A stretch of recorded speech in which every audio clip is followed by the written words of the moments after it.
Hola iglesia, ¿qué tal? Bienvenidos a esta transmisión de Isen Calera. Buena tarde para todos, a los que se han conectado de la iglesia, aquel que entró por curiosidad, porque le mandaron el link, a miembros de otra iglesia también, bienvenidos todos.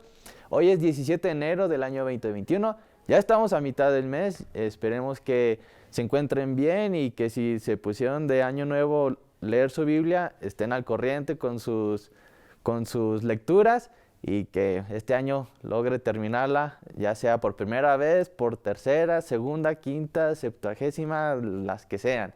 Nunca está de más volver a leerlo.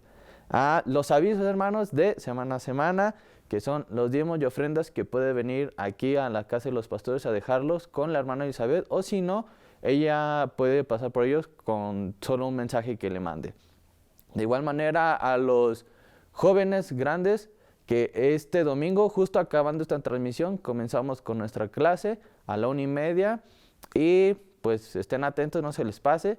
De igual manera, los adolescentes, a la próxima semana ellos comienzan. Y de igual manera para los otros, estén pendientes los padres sobre las clases para sus pequeños, sus hijos. Así es que estén atentos o pregunten o a ver qué onda. Y presionen a los maestros también.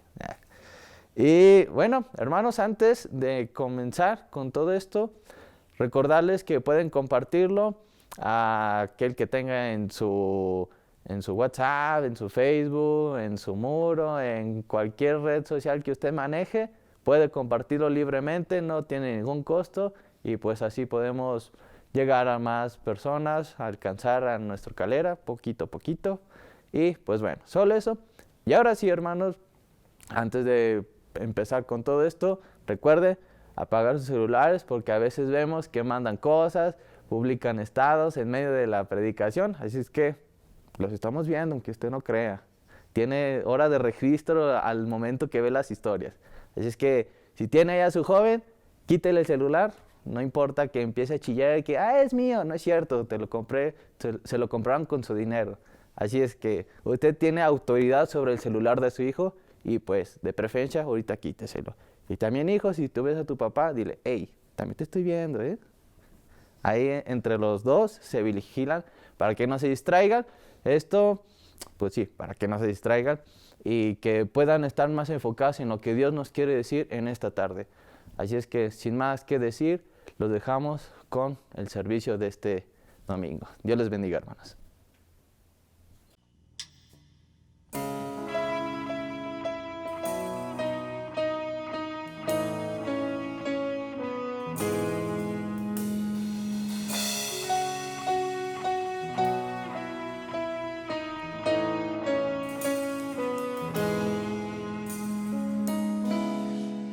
Antes de hablar, cantaste sobre mí. Has sido tan bueno para mí. Antes de respirar, soplaste vida en mí. Has sido tan bueno para mí. Tu amor me envuelve, me sorprende, amor sin condición. Me persigue y deja las 99 y va por mí. No puedo ganarlo ni merecerlo. Tu amor se entregó por mí. Tu amor me envuelve, me sorprende, amor sin condición.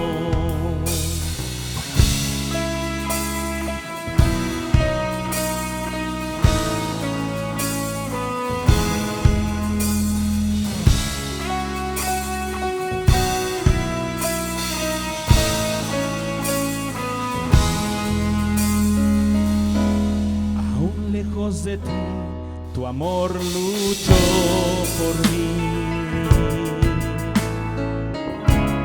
Has sido tan bueno para mí. Cuando indigno fui, pagaste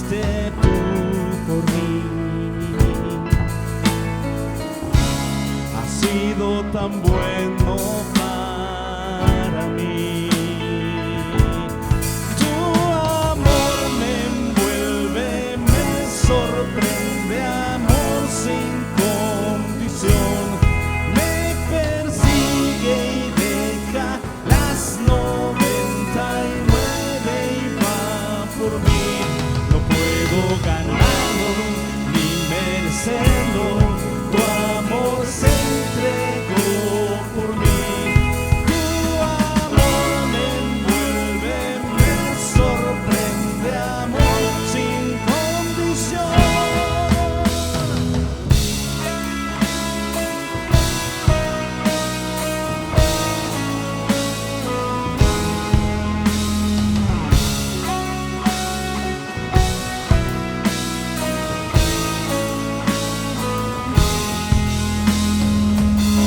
No hay sombra que no alumbres, monte que no escales para encontrarme a mí.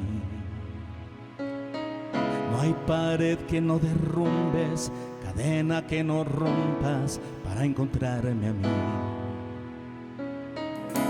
No hay sombra que no alumbres, monte que no escales para encontrarme a mí. No hay pared que no derrumbes, cadena que no rompas para encontrarme a mí. No hay sombra que no alumbres, monte que no escales para encontrarme a mí. No hay pared que no derrumbes, cadena que no rompas para encontrarme a mí. No hay sombra que no alumbres, monte que no escales para encontrarme a mí. No hay pared que no derrumbes, cadena que no rompas para encontrarme a mí.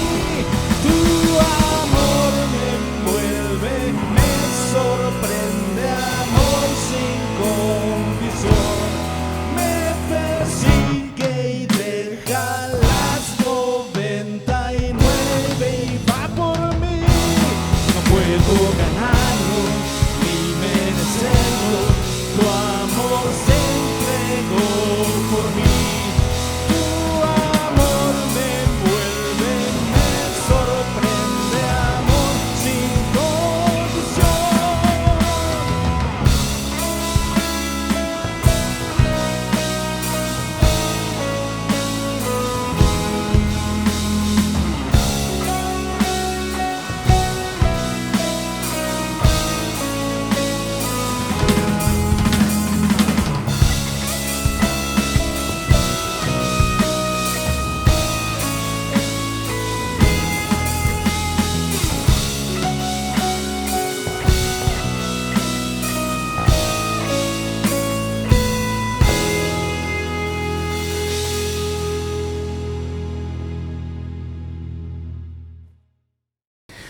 Hola hermanos, ¿qué tal? ¿Cómo están?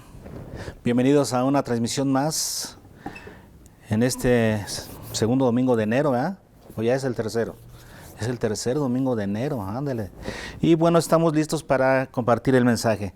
Estábamos dentro de del entrenamiento de los grupos familiares con ese grupo de gente que se está entrenando y me sugerían que por qué no recordaba a la iglesia un poquito acerca de lo que eran los grupos familiares. Porque algunos ya preguntan, bueno, ¿y por qué yo no estoy en un grupo familiar? ¿Y por qué unos sí, otros no? ¿Y cuándo se va a hacer esto? Y bueno, hoy vamos a hacer una pequeña inducción para que todos sepan de dónde vienen los grupos familiares, qué son y cómo poder pertenecer a ellos o adentrarse dentro de este grupo. Pero tenemos que entender muy bien todo el panorama y hoy nos vamos a dedicar a hacer un resumen de todo lo que es la visión de la iglesia. Esto nos va a ayudar mucho para hacer un repaso. Muchos ya se la saben, van a hacer solamente un repaso de esto. Y algunos que no lo saben muy bien, pues seguramente que se les va a aclarar todo el panorama. En este resumen ustedes van a adentrarse un poquito ¿qué sería? En mi mente, de acuerdo a lo que el Señor me ha dado para construir la visión de esta iglesia. No quiero decir que con ello que esta sea la mejor ni la única. Cada iglesia tiene su propia visión y dentro de la misma visión que nosotros tenemos, la vamos perfeccionando día con día, año con año, temporada tras temporada. Dios nos va ayudando a mejorar, pero no a cambiarla, porque la visión es una y la tenemos, simplemente la vamos mejorando. Por ejemplo, el año pasado, el año 2020, con lo de la pandemia, Dios nos ayudó a completar la visión que teníamos, y de eso se trata, ¿no? De que Dios nos vaya alumbrando de acuerdo a las necesidades de nuestra iglesia para mejorar el trabajo. Entonces vamos a adentrarnos un poquito en lo que es la visión de nuestra iglesia y comenzamos a responder esta pregunta: ¿qué es lo que impulsa a la iglesia? ¿Qué es lo que debería impulsar a la iglesia? Por eso es importante que la iglesia tenga una visión, porque si no, entonces van a haber otras circunstancias que sean las que la impulsen. Por ejemplo, número 1, si la iglesia es impulsada por la tradición, pues la frase favorita es: siempre lo hemos hecho así. ¿Para qué cambiar? Si siempre lo hemos hecho así. Y entonces los que quieran integrar algo nuevo siempre se van a topar con pared, porque en esta iglesia siempre se hacen las cosas de la misma manera, porque lo que manda es la tradición. Pero ¿qué pasa número 2 si lo que manda es la personalidad del líder? Entonces la pregunta favorita que se hace siempre en una junta de trabajo es: ¿qué es lo que el líder desea hacer? ¿No? El líder tiene una personalidad fuerte y entonces lo que dice el líder que se hace, eso se tiene que hacer. Bueno, hasta cierto punto es correcto, ¿no? El líder es el que tiene la visión, pero a veces una iglesia se mueve de acuerdo a los caprichos del líder, y eso es lo que estamos hablando aquí. Número 3, cuando una iglesia se mueve por el dinero. Entonces la pregunta favorita siempre es: ¿y cuánto nos va a costar? ¿O nos alcanza? Porque si no nos alcanza, no lo hacemos. Y no nos movemos de acuerdo a la voluntad de Dios o por fe, sino de acuerdo a lo que hay en las arcas de la tesorería, ¿verdad? Número 4, los programas. Si lo que mueve a la iglesia son los programas, entonces la pregunta favorita es: bueno, ¿qué sigue en la lista? Según el programa, ¿qué es lo que sigue? Y no nos adaptamos ni a los propósitos de Dios ni a las necesidades de la iglesia, sino a una lista de programas que ya tenemos establecidas, que ya tenemos escritas. Número 5, el edificio. Si lo que mueve o impulsa a la iglesia es el edificio, entonces la pregunta favorita sería: ¿ya lo llenamos? Entonces ya cumplimos, ¿no? Lo que manda es el edificio. Y lo que se lleva todo el dinero siempre es el edificio, no la obra de Dios. Número 6, los inconversos. Si lo que mueve o impulsa a la iglesia son los inconversos, digo en el sentido equivocado de la palabra, porque la iglesia siempre debe buscar a los inconversos, pero si lo que mueven a la iglesia son los inconversos, la pregunta favorita es: ¿y qué es lo que les gusta a ellos para ofrecérselos? ¿No? Entonces ya no les ofrecemos la palabra de Dios, sino les ofrecemos lo que quieren escuchar para que vengan, para que se integren, y dejamos de predicar el evangelio. Y número 7, si lo que impulsa a la iglesia son los propósitos de Dios, entonces la pregunta favorita debería ser para nosotros: entonces, ¿para qué existimos como iglesia? Y esta es la pregunta correcta. Este es el tema correcto que debe impulsar a la iglesia, los propósitos de Dios. Y entonces nuestra persecución tiene que ir hacia descubrir los propósitos de Dios para entender, para saber para qué existimos como iglesia. Y cuando uno se hace esta pregunta correcta, uno comienza a buscar en la palabra de Dios la respuesta correcta. Si una pregunta correcta siempre te lleva a buscar la respuesta correcta. Y la respuesta correcta entonces la fuimos encontrando nosotros en la palabra de Dios. Y entonces aquí les voy a ir diciendo algunos versículos clave que fueron llenando mi corazón y que me fueran orientando hacia descubrir cuál es la voluntad de Dios, o sea, los propósitos de Dios para nosotros. Y comenzamos con la visión de Dios, la cual yo he descubierto en esencia en 2 versículos de la Biblia. 2 versículos que me hablan del corazón de Dios. ¿Cuál es el corazón de Dios? Segunda de Pedro 3:9. Como ustedes ya saben, nuestra visión se basa en ese versículo. En segunda de Pedro 3:9 nos dice: el Señor no retarda su promesa, según algunos la tienen por tardanza. Y vean lo que sigue: sino que es paciente para con nosotros, no queriendo que ninguno perezca, sino que todos procedan al arrepentimiento. Y los que ya saben esto, ¿no? Porque lo ha repetido varias veces, y no es que ya sea un anciano, es porque es un argumento didáctico, la repetición, para que se les quede grabada en la mente. Y entonces este versículo, cuando lo estudié, dice, no queriendo de ninguna manera, así se tendría que interpretar este versículo, no queriendo que de ninguna manera que ninguno y absolutamente ninguno, o sea, nadie, absolutamente nadie, perezca. Vean aquí, yo veo aquí el corazón de Dios. Dios no quiere que absolutamente nadie perezca. Y luego sigue diciendo, sino que, un cambio total, todos, y esta palabra todos significa todos y absolutamente todos, procedan al arrepentimiento. Ese es el corazón de Dios. Dios no quisiera que nadie perezca, sino que todos procedan al arrepentimiento. Y en 1 Timoteo, capítulo 2, ya vimos lo que dice Pedro, ¿verdad? Ahora nos vamos a lo que dice Pablo, en 1 Timoteo capítulo 2, versículo 4, donde dice, leemos desde el 3, porque esto es bueno y agradable delante de Dios nuestro Salvador, está hablando de Dios nuestro Salvador, luego dice, el cual quiere, ¿quién? Dios nuestro Salvador, quiere que todos los hombres sean salvos y vengan al conocimiento de la verdad. Aquí estamos, estos versículos nos reflejan, nos dejan ver el corazón de Dios. Y el corazón de Dios late por las personas y dice, no quiere que nadie perezca, sino quiere que todos sean salvos y vengan al conocimiento de la verdad. Por eso nuestra visión, por eso la visión de Dios y por lo tanto la visión de la iglesia de Dios es la misma, que todos vayan al cielo. Nosotros descubrimos que el corazón de Dios palpita para que todos vayan al cielo. Y entonces la iglesia palpita al mismo ritmo de Dios, ¿no? Todos los creyentes, los que hemos nacido de nuevo, ¿qué es lo que queremos? Que todos vayan al cielo. Y esta visión es la que manda nuestro estilo de vida. Desde que nosotros creímos y entendimos esto, ahora no vivimos para nada más, sino para cumplir con esta visión. Cuando yo voy a trabajar, tengo esta visión en mi mente, que todos vayan al cielo. Cuando estoy en mi casa, que todos vayan al cielo. Mi familia y mis hijos, mi esposa y mis hijos primero. Y cuando estoy por la calle, que todos vayan al cielo. Esta visión me inunda todo mi estilo de vida. De tal manera que yo quiero que todos vayan al cielo, porque es lo mismo que Dios quiere. Él no quiere que ninguno perezca, que todos procedan al arrepentimiento, que todos sean salvos y vengan al conocimiento de la verdad. Es lo que nos dice la palabra. Así es que esta es la visión de Dios, que todos vayan al cielo. ¿Tú vives para eso? Esta frase tan pequeña, tan fácil de decir, tan fácil de recordar, tan fácil de compartir con otros, esta frase tan pequeñita encierra una cosa tan grande, ¿no? Una gran verdad que debe inundar todo nuestro ser y llevarnos a que esto sea nuestro estilo de vida. Yo vivo para que otros vayan al cielo. Y no hay otra razón de ser para el creyente ni para la iglesia.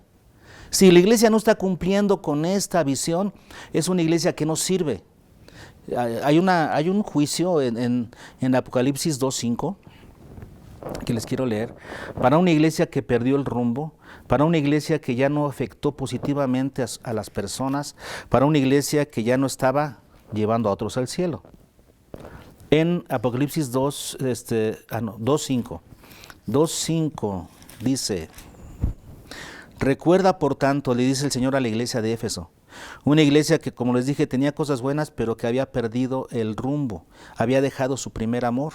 Y entonces el Señor le dice, recuerda por tanto de dónde has caído, y arrepiéntete y haz las primeras obras, o sea, la visión de Dios. Pues si no, vendré pronto a ti, y quitaré tu candelero de su lugar, si no te hubieras arrepentido. Vean el juicio de Dios, quitar el candelero, y el candelero es la iglesia. Según el capítulo 1 de Apocalipsis, los candeleros son las iglesias, en esta visión de Juan. Entonces, quitaré el candelero de su lugar, o sea, esa iglesia va a cerrar sus puertas, va a ser quitada de esa localidad, de ese lugar en donde estaba. ¿Por qué? Porque ya no sirve para nada. Una iglesia que no tiene la visión de Dios y no está realizando la visión de Dios, más valdría que cerrara sus puertas o que la quitaran de ahí. Y ese es el juicio de Dios para esta iglesia. Hermanos, nosotros necesitamos entender esto. La iglesia existe para algo. ¿Para qué? para llevar a otros al cielo. Y si no lo estamos haciendo, entonces no servimos para nada y estamos ocupando un lugar. Como cuando decimos de una persona que ya está robando aire. Así está la iglesia, robando un espacio, no sirve para nada. La iglesia entonces encuentra su razón de existir en la visión de Dios. ¿Cuál es? Que todos vayan al cielo. Bueno, eso fue lo que entendimos. Después que entendimos lo que teníamos que hacer, qué es lo que debíamos hacer, llevar a otros al cielo, después vino otra pregunta: ¿y cómo lo vamos a hacer? ¿Cómo vamos a lograr este trabajo? Y la palabra de Dios, por supuesto, que nos dio la respuesta. Porque tenemos en Mateo 28, 19 y 20, la gran comisión. ¿Qué es la gran comisión? La gran encomienda que Dios le hizo a los discípulos y que es la gran encomienda para la iglesia.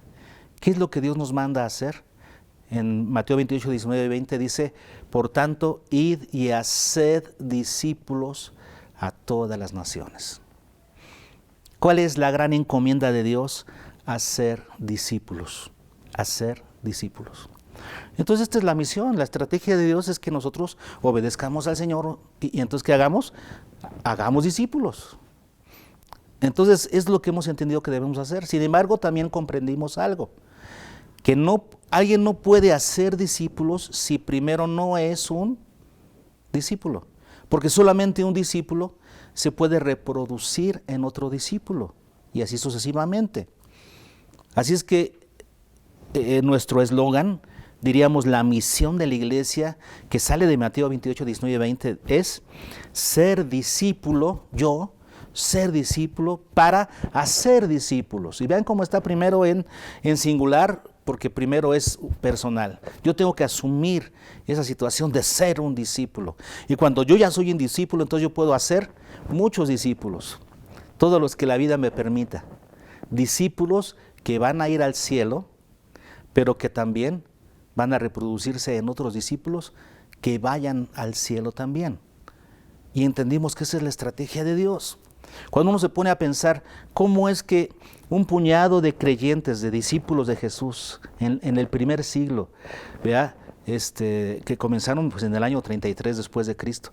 ¿Cómo es que para el año 60, 70 después de Cristo ya habían inundado con el Evangelio gran parte de Europa, el Oriente Medio y el norte de África? ¿Cómo le hicieron para inundar con el Evangelio a tanta gente en tanto espacio sin medios de comunicación como los que tenemos hoy en día? ¿Cómo lo hicieron? A través del discipulado. Ser discípulo para hacer discípulos. Esa es la misión de la iglesia. Ser para hacer. ¿Ok? Y no debemos de salirnos de ese sendero por el que Dios nos está trazando, porque esta es la misión de Dios, porque Él lo dejó en su palabra. Y hay que ser sabios para aprender esto, ¿no? Estaba compartiendo esto en un grupo de células el día de antier. Y en esta célula estamos hablando un poquito de esta misión, de la importancia, de la trascendencia que tiene, del potencial que tiene para crecer. Y decíamos que muchas empresas están utilizando esta estrategia del discipulado, ¿verdad? Esa misma idea para hacer dinero. Un montón de empresas que se dedican a la venta de productos, lo que hacen es eso. Mira, le dicen a la gente: está bien que me compres como empresa, pero prefiero que te hagas mi socio y que te dediques tú también a hacer otros socios. Y se van haciendo socios y socios de la empresa, les dan parte de las ganancias, pero ¿por qué? Porque el interés es que hagan más socios y se hace una multiplicación de socios piramidal en esas empresas. Las empresas han entendido este principio del discipulado que la iglesia no ha aprovechado, siendo que es una estrategia divina, porque el Señor nos dijo: vayan y hagan discípulos. Esto es lo que tenemos que hacer nosotros. Es que tenemos que entender esto. Ahora, esta es la misión de la iglesia: ser discípulo para hacer discípulos. Pero esto nos lleva a otra pregunta. Bueno, la estrategia de ISEM. Tenemos que estar bien claros de cuál es la estrategia que buscamos. No buscamos sumar, sino multiplicar. Si ustedes ven en el reverso, los que tienen su cartilla de desarrollo discipular, al reverso de la cartilla, en la contraportada diríamos, se encuentra unos dibujitos de un trigo ahí y unos monitos alrededor de esa, y en la base dice multiplicando. Nuestra estrategia de crecimiento en ISEM se llama ¿cómo? Multiplicando, porque nos queda claro que nosotros lo que queremos es multiplicar, no sumar. En Hechos 6:7 tenemos la base para esto. Hechos 6:7 nos dice lo siguiente: y crecía la palabra del Señor, y el número de los discípulos se multiplicaba grandemente en Jerusalén. También muchos de los sacerdotes obedecían a la fe. Esto es lo que estaba pasando en la ciudad de Jerusalén, y esto es lo que deberíamos anhelar que suceda en Calera. Primero, que crezca la palabra del Señor. Eso significa que sea predicada la palabra por todos lados, que se predique el evangelio por todos lados. Pero a los que crean, ¿qué? Hay que discipularlos. Aquí en Jerusalén, ¿qué sucedía? Se multiplicaba grandemente el número de discípulos en Jerusalén. Se multiplicaba grandemente. Ese es el proceso del discipulado que quisiéramos que hubiera en nuestra ciudad. No sumar uno a uno, sino multiplicar. Ahora, ¿cuándo es que comienza la multiplicación? La multiplicación se da cuando tú, que ya eres un discípulo, le compartes el evangelio a alguien. Ese alguien cree. Entonces lo metes al proceso de discipulado. De tal manera que lo llevas de ser una persona que no conoce a Dios, llevarla por un proceso hasta que se convierte en un siervo de Dios, un pescador de hombres. Y entonces, cuando esa persona a la que tú alcanzaste y discipulaste comienza a trabajar con alguien más para hacerlo su discípulo, en ese momento comenzó la multiplicación. No cuando tú sumaste a uno, sino cuando a ese que tú sumaste, esa persona ya está alcanzando a alguien más. Y entonces tú te dedicas a alcanzar a otra persona y a discipularla, y él ya está con otro. Después, esta persona que ya está con otro, a esa persona que alcanzó y la discipuló, llega al nivel de madurez en el que quiere compartir su fe y comienza a alcanzar a otro. Mientras ya se va después con otro. Y tú ya alcanzaste a otro que está alcanzando a otro, y entonces tú ya te vas con otro. Y se dan cuenta del crecimiento, de la multiplicación. Esa multiplicación solamente se da cuando hacemos discípulos, no convertidos. Nosotros hemos aprendido eso y en los cursos de discipulado hacemos la diferencia entre un convertido y un discípulo. Un convertido es aquel que se conforma con haber creído y cree que es todo.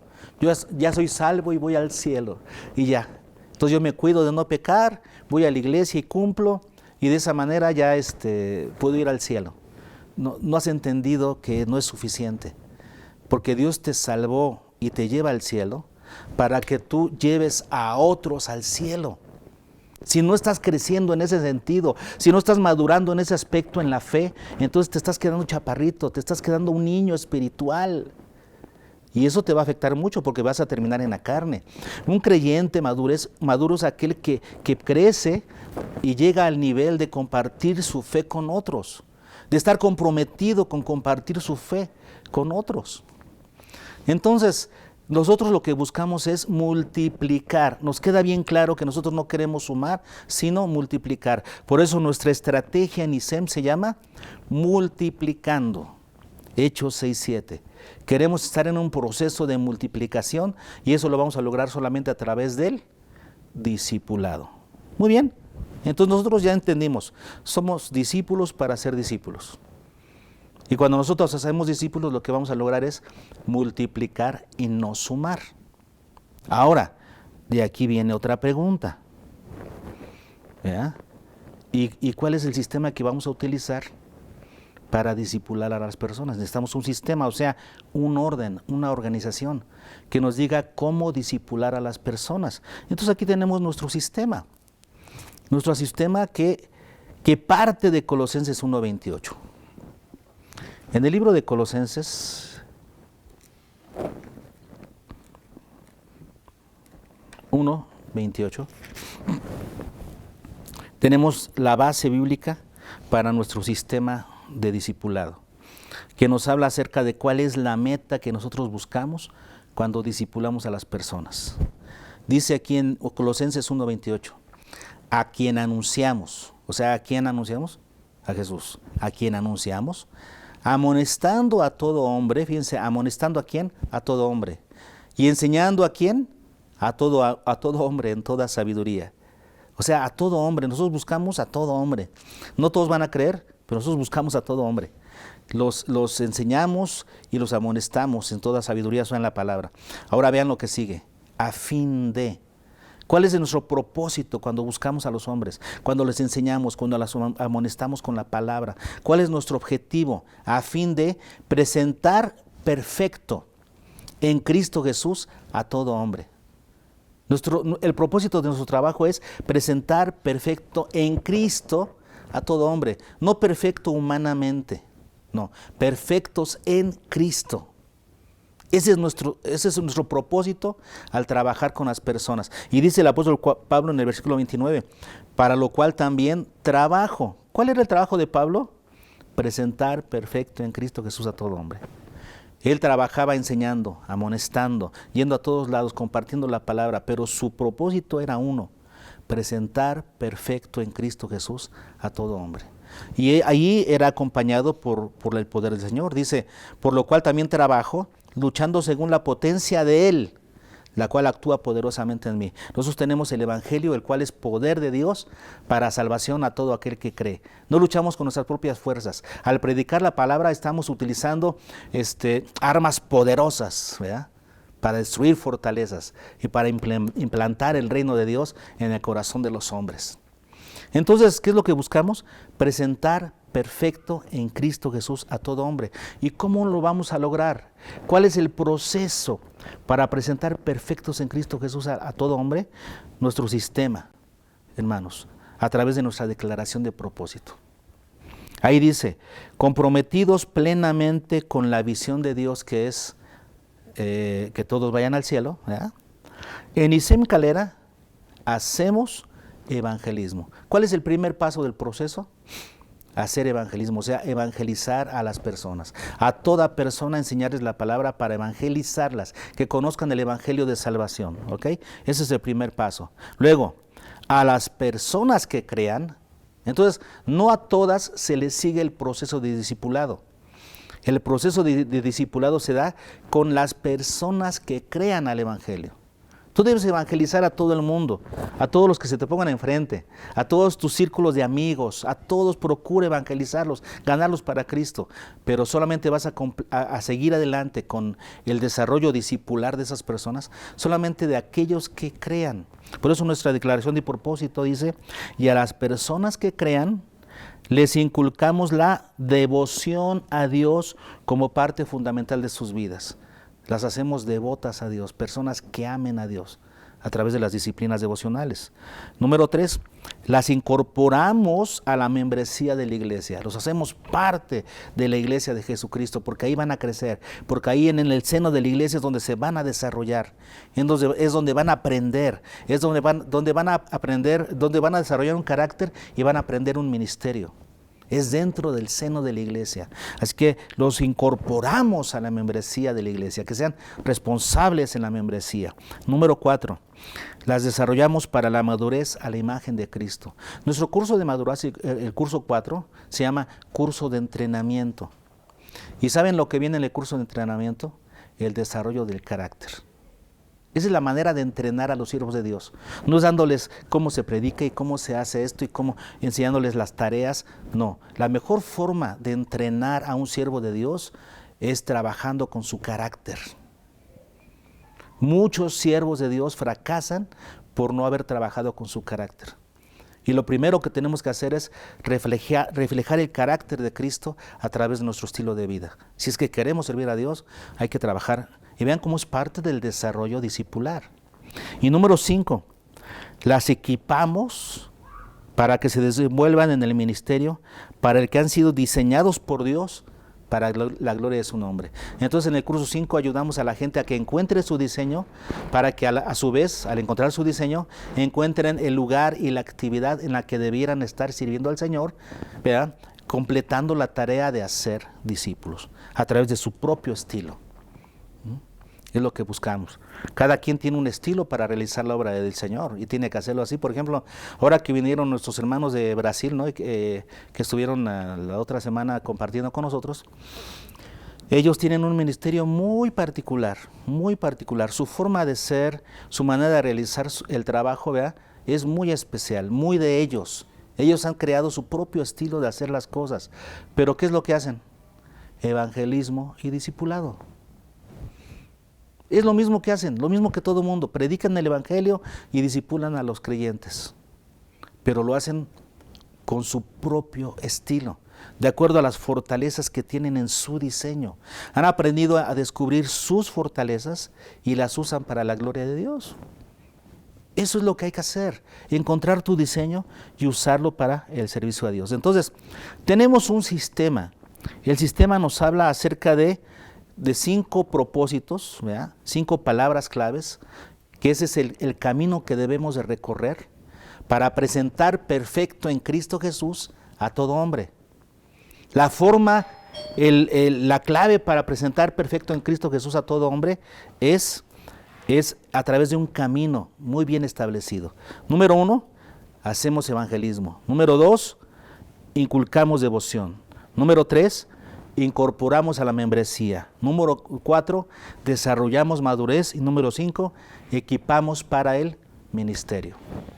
Y esto es lo que nosotros hacemos. Este es el camino que seguimos a través de este que le llamamos nuestro sistema. Tenemos un orden en la tarea de hacer discípulos. Muy bien. Ok, entonces ese es el sistema que nos va a ayudar a cumplir la estrategia, la cual nos va a ayudar con el trabajo de hacer discípulos. ¿Vamos bien? Vamos ahora sí a lo de los grupos familiares, porque este sistema, este orden, esta manera de hacer las cosas, nos lleva a lo que sigue, que es buscar tener una estructura que facilite el trabajo de hacer discípulos. Necesitamos una estructura. ¿A qué le llamamos estructura? A una organización, la manera en la que nos organizamos como iglesia para facilitar que más miembros se involucren en este trabajo que Dios nos mandó a hacer. Nosotros descubrimos con esta pandemia, como ya lo prediqué por el mes de julio, que las actividades del templo son buenas, pero que no satisfacen completamente esta necesidad que tenemos de la formación de nuevos líderes y de estar entrenando nuevos líderes y aventarlos, sacarlos al trabajo de hacer discípulos. Dentro del templo se ha limitado ese trabajo. Entonces tuvimos que desarrollar una estrategia para que el entrenamiento de líderes fuera más eficaz. El entrenamiento y el envío de líderes que hicieran líderes, o sea, de discípulos que hagan discípulos, fuera más eficaz. Y entonces llegamos a nuestra estructura, los grupos familiares. En Hechos, capítulo 5, 42, dice, y todos los días en el templo y por las casas no cesaban de enseñar y predicar a Jesucristo. Nosotros vimos que el templo en cierta medida tiene muchas facilidades y muchas cosas buenas, pero en mucha medida ha venido a encerrar a la iglesia, en vez de sacarla a trabajar. Nos ha encerrado. Históricamente así ha sucedido. Y entonces la primera iglesia no tenía templos. Eso ya lo expliqué, vea, en el mes de julio. Cuando aquí el versículo 42 dice que estaban en el templo, no significa que iban al templo como nosotros lo vemos hoy en día, que entras y te sientas en una banca y escuchas al predicador y cantas las alabanzas. No era así. Acuérdense que en el templo de Jerusalén estaba el lugar santo y el lugar santísimo, al cual entraban solamente los sacerdotes. Los discípulos de Jesús, los apóstoles, después de que Jesús resucitó y ascendió a los cielos y les dejó el trabajo de hacer otros discípulos, ellos comenzaron la iglesia. Y entonces dice que los creyentes, todos los que habían creído, iban por el templo y por las casas, pero no es que iban al templo a sentarse a escuchar un mensaje o a cantar alabanzas. Lo que nos dice el relato del libro de los Hechos es que los discípulos iban al pórtico de Salomón. ¿Se acuerdan de eso? Que era un lugar con unas columnas y un techo, pero muy amplio. Era como una caminata ahí, un pasillo amplio que era, de hecho, el patio de los gentiles. O sea, el lugar a donde podían acceder tanto judíos como gentiles. Luego había el otro atrio ya del templo donde no entraban gentiles, sino solamente judíos. Y después ya venía el lugar santo que solamente entraban sacerdotes. ¿Se dan cuenta? ¿A dónde estaban los discípulos, según el libro de los Hechos, cuando iban al templo? En el pórtico de Salomón, en el patio de los gentiles. ¿Y qué es lo que hacían ahí? Era donde hacían el trabajo de evangelismo. Hacían señales, milagros, sanidades y compartían la fe. Y después los que creían se integraban ¿a dónde? A las casas. Los grupos familiares son grupos pequeños en casas, puede ser en casas o puede ser en cualquier lugar, pero que se respete el hecho de que sean grupos pequeños de personas que crecen rápidamente se edifican rápidamente en la fe y crecen rápidamente en su compromiso de compartir su fe con otros. Las casas propician un ambiente adecuado para ello, como lo vamos a ver a continuación. Entonces, nuestra estructura son los grupos familiares. Los grupos familiares, ¿por qué existen? Déjenme decirles algunas citas bíblicas. Los grupos familiares existen porque existe una necesidad. Mateo 9,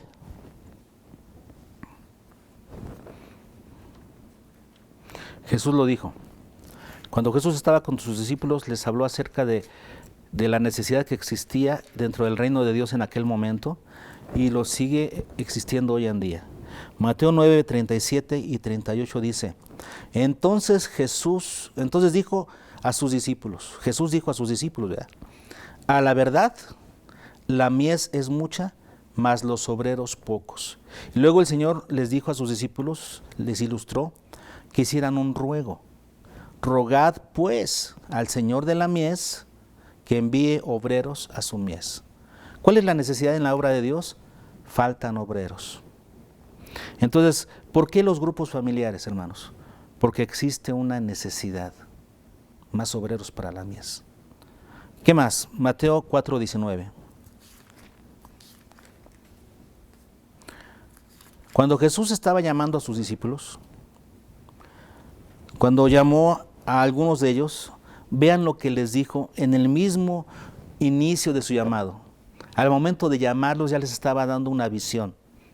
Él les dijo, venid en pos de mí y os haré pescadores de hombres. Jesús le dijo a sus discípulos, si ustedes me siguen, yo los convertiré en pescadores de hombres. Vean cómo desde el mismo inicio de su llamado Jesús ya les estaba dando una visión, una meta. Ustedes al final llegarán a ser pescadores de hombres. Y a nosotros como que nos falta decirles eso a la gente cuando la llevamos al Evangelio, a la salvación. Nos falta decirle, mira, tú te vas a convertir en un pescador de hombres, prepárate, aprende porque te vas a convertir en un pescador de hombres. Eso nos ha faltado decir.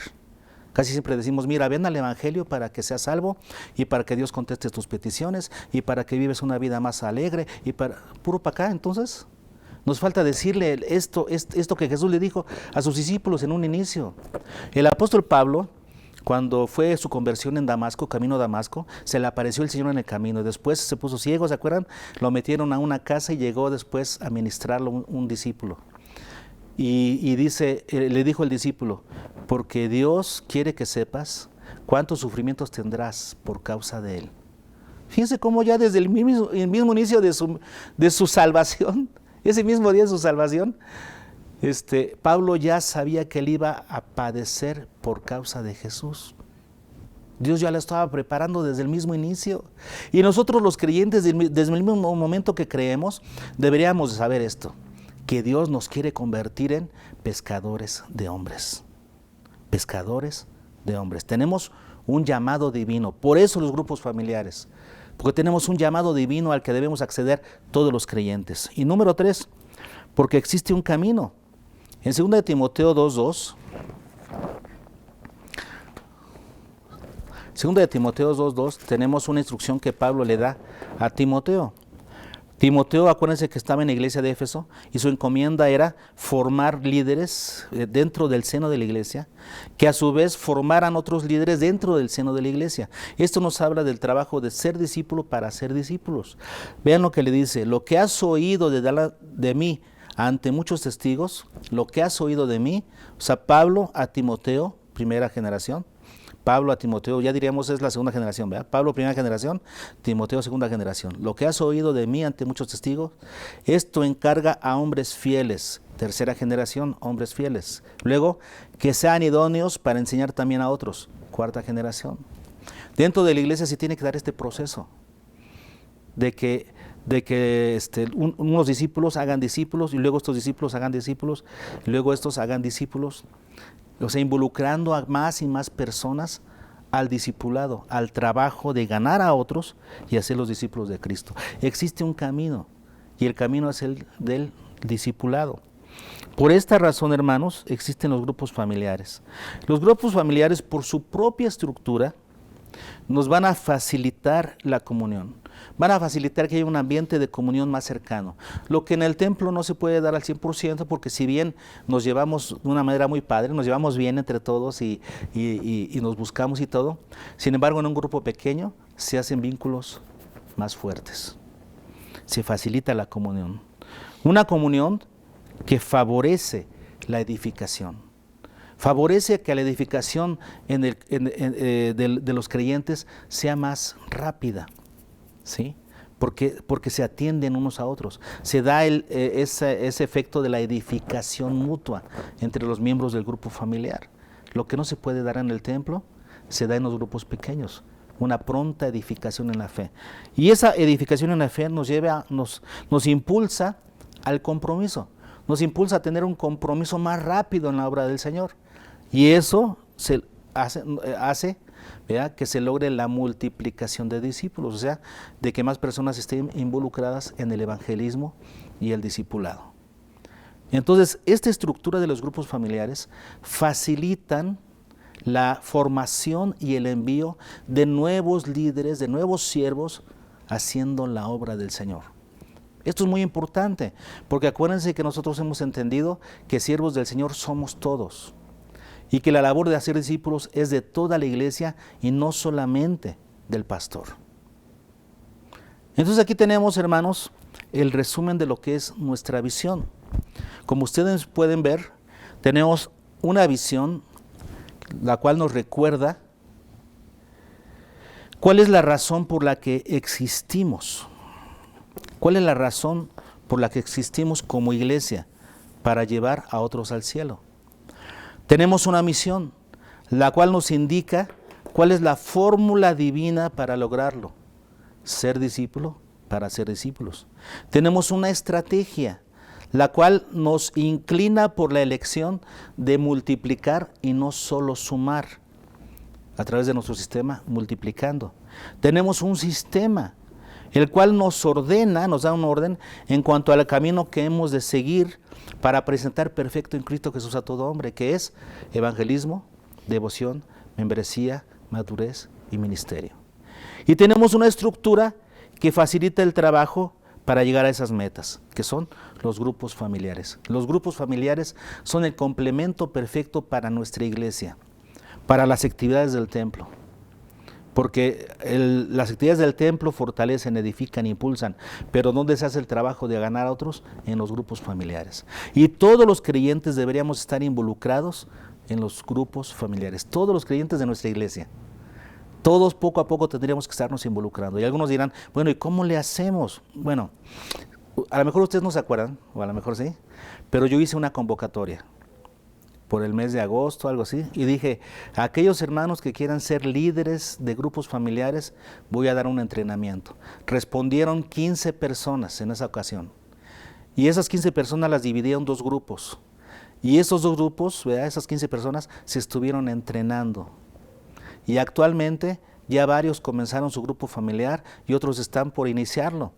Se están preparando para iniciarlo, pero ya tenemos a esas 15 personas estableciendo sus grupos familiares. Algunos grupos familiares son de alcance. Eso quiere decir, van directamente a alcanzar a personas inconversas, para comenzar el proceso de discipulado con ellos desde cero, ¿sí? Desde evangelizarlos y después, si aceptan, pues llevarlos por todo el proceso de discipular. Se llaman grupos familiares de alcance.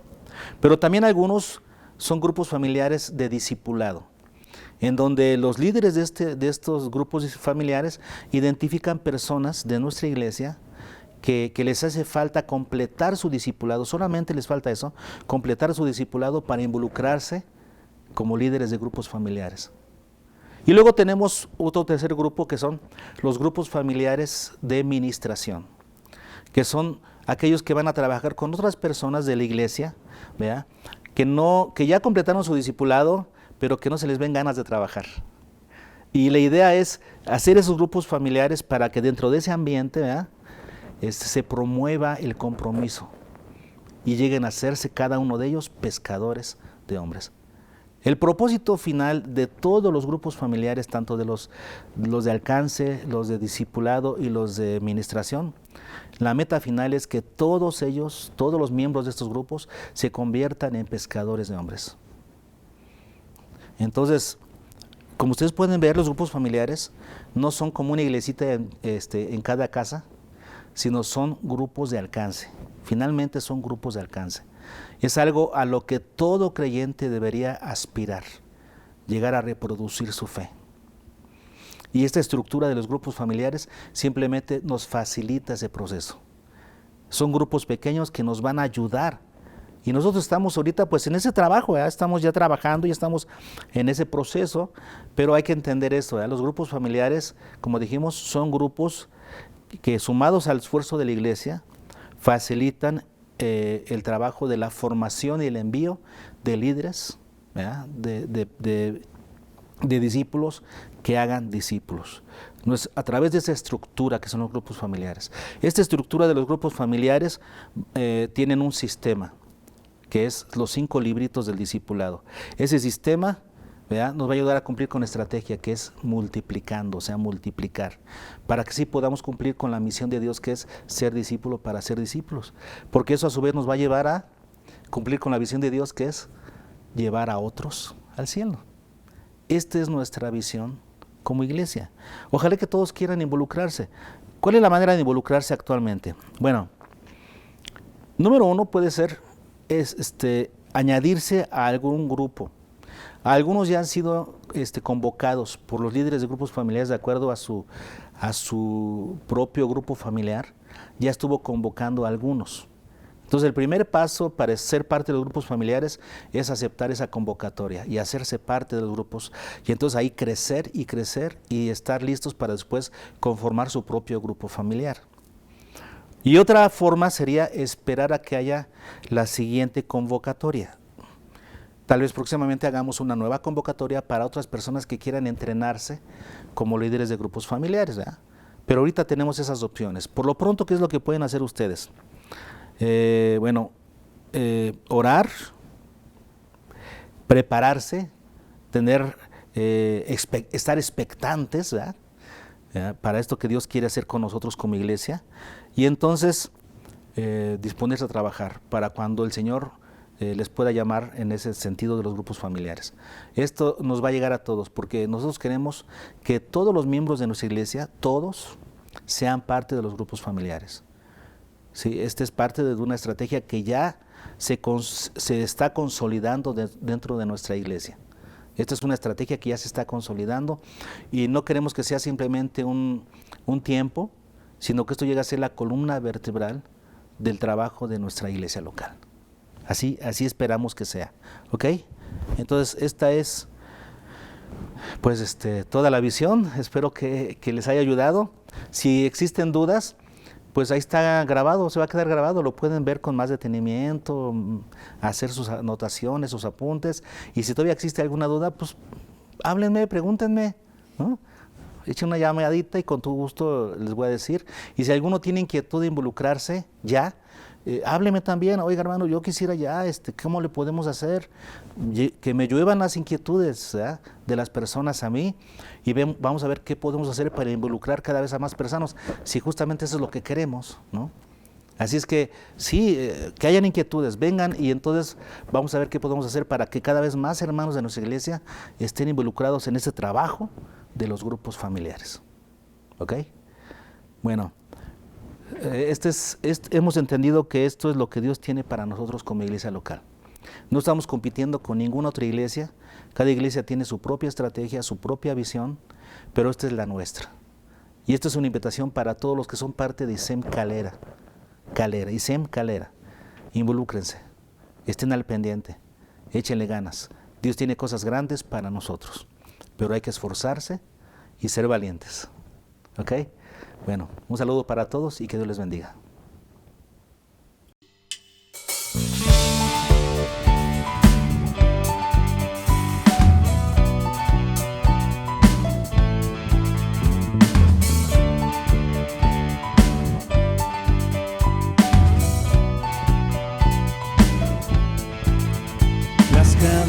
De la muerte me quitó, para mí ya no hay condenación, hay libertad,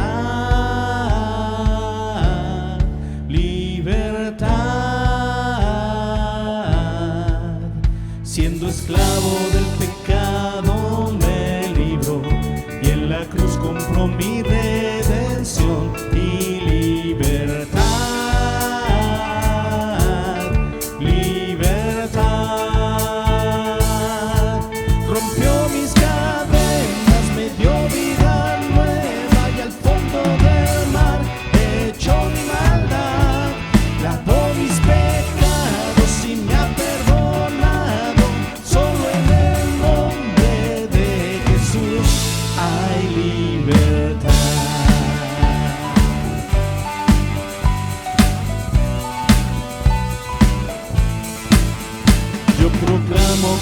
Cruz por mí murió y cambió mi duro corazón por libertad, libertad. El poder de su evangelio me salvó y no me avergüenzo del Señor, mi libertad.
Del mar, hecho mi maldad, la voz